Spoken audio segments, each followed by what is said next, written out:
So, a while back ago, I saw a video on Facebook.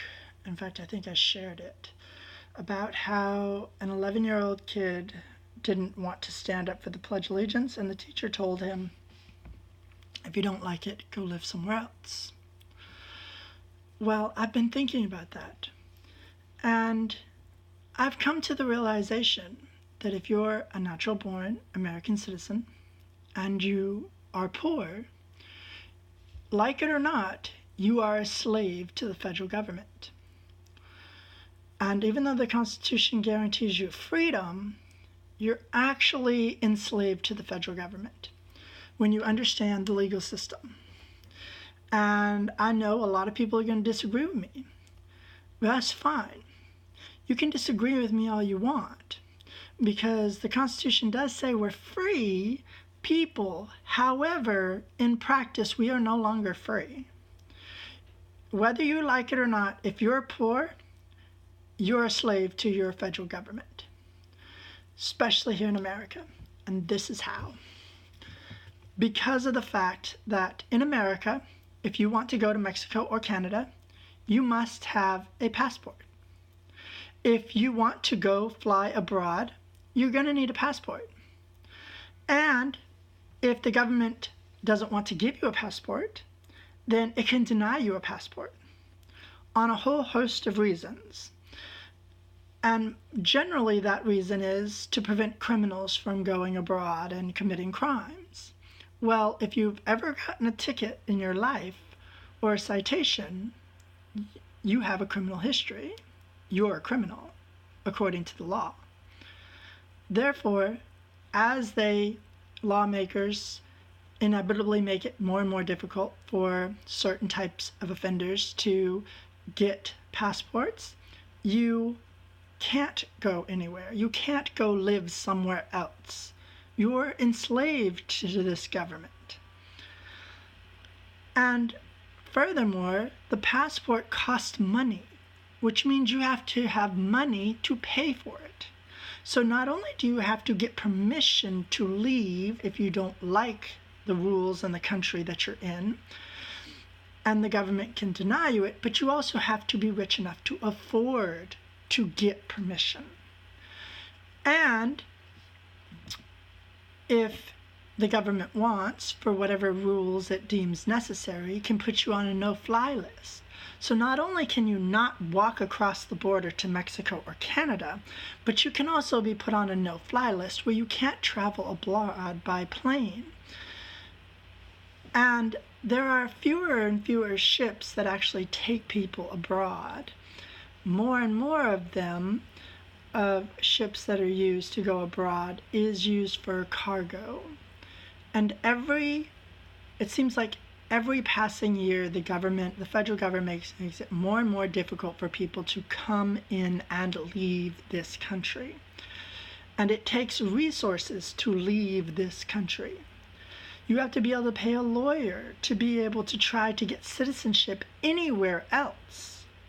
And more countries are making it a crime to go into their country without asking permission first, which means you have to have a lawyer, which means you have to make enough money, and you have to be rich enough in order to be able to do so. And then you have situations like Canada, where you have to pay a huge amount of money in order to become a citizen, which ensures that no poor person can ever become a citizen in Canada, because they have to get permission from the federal government just to go into Canada, and then they have to apply with a lawyer and money and fines and fees in order to become a citizen. So this idea that if you don't like how America is, and you don't want to say the Pledge of Allegiance, and you don't like your country, that you can just leave, is a fantasy. And the reality is that most of us are slaves to the country in which we are born into. And only people that have citizenship in their home country that live abroad have the option to go somewhere else. But it takes resources to go somewhere else. And given that there's a larger and larger divide between the middle class and poverty, and more people are becoming poverty, then more and more people end up in the class of people that can't afford to buy their freedom.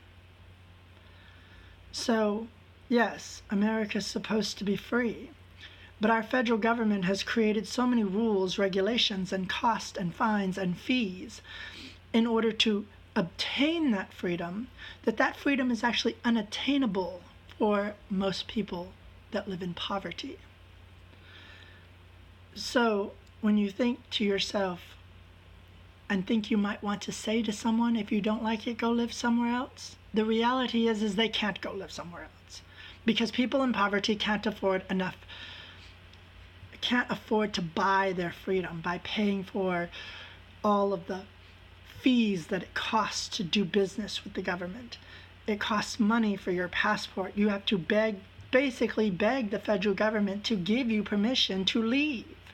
Because if they don't want you to leave, you get put on a no-fly list. You get put on a list where you can't get your passport. Oh, and remember that passport that the federal government says you must carry with you at all times when you leave the United States? And if you don't, you've committed a crime. There's a satellite tracking device inside of that passport, and if you disable it, that passport is no longer valid.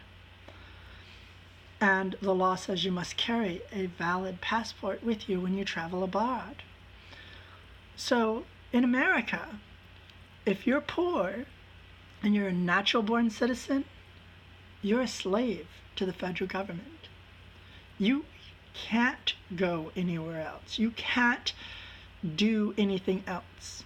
And more countries, like Canada and Mexico and countries around the world, it seems like every passing year they pass more laws and create more red tape and more fines and more fees, and in order to make it more and more difficult for people to go there.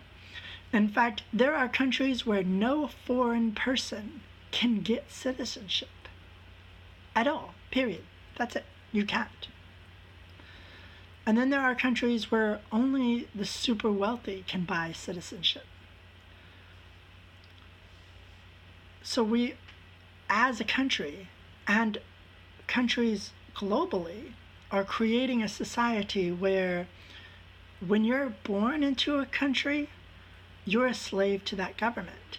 And people are going to say, well, you're not really a slave to the government. Yes, you are a slave to the government. If you don't pay taxes, they will put you in prison. If you don't obey every rule there is that some lawmaker makes, they will put a fine on you. And if you can't pay that fine because you're too poor, they will put you in prison, which basically has created a debtor's prison. Because if you're too poor to pay any kind of government fine or fee or ticket, they will put you in prison. And that's a debtor's prison system. And it's become to the point that I no longer believe that you are free to leave this society and this United States of America.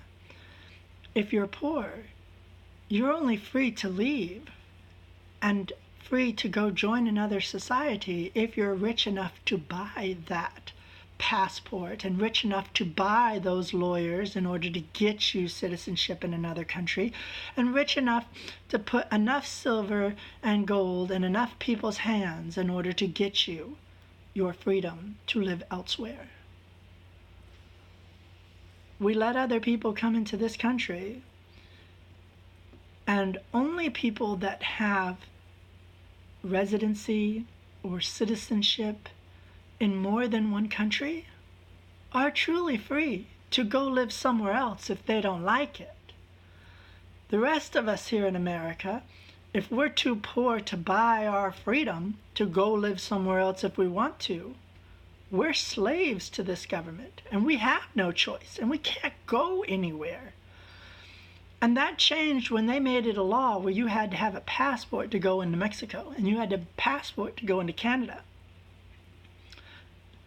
And so now you have to beg your government for permission to leave, and you have to pay for that permission. And in having to pay for permission to leave and having to beg your government for permission, because you have to ask them permission to go, because you have to get this passport. Poor Americans that live in poverty or barely above the poverty line, that can't afford all the red tape, fines, fees, regulations, and everything it takes to be able to go live somewhere else, we don't get a choice. So next time you think to yourself that says people in America should go live somewhere else because they don't like it, wake up. We don't have that right anymore. It's been taken away from us by a million little teeny laws, restrictions, fines, fees, and things that it takes in order to be able to go do that now. That freedom long ago died and only exists for those wealthy enough to buy it. So it's time to pull your head out of your ass and stop thinking that people that don't like the government they're born into should just go live somewhere else. Because we don't get that option, especially here in America, which is supposed to be the freest country and freest land in the world, which is bullshit. We're not anymore. We're only a free country for those people rich enough to afford it. So think about that. There's some food for thought.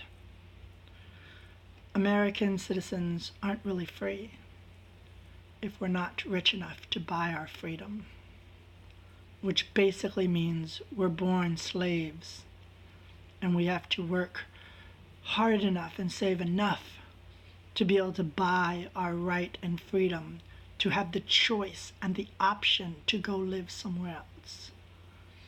So that said, us natural-born citizens that don't like the state of our government have every right in the world to not like our government and protest and feel like that we have the right to say that we hate our government and the power structure, because we don't have the right to go live somewhere else if we can't afford it.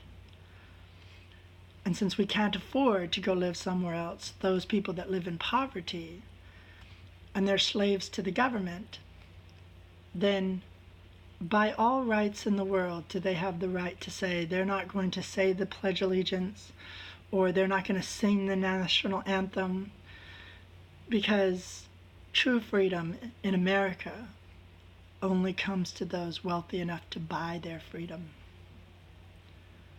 That's it. In America, you're only as free as your money can buy.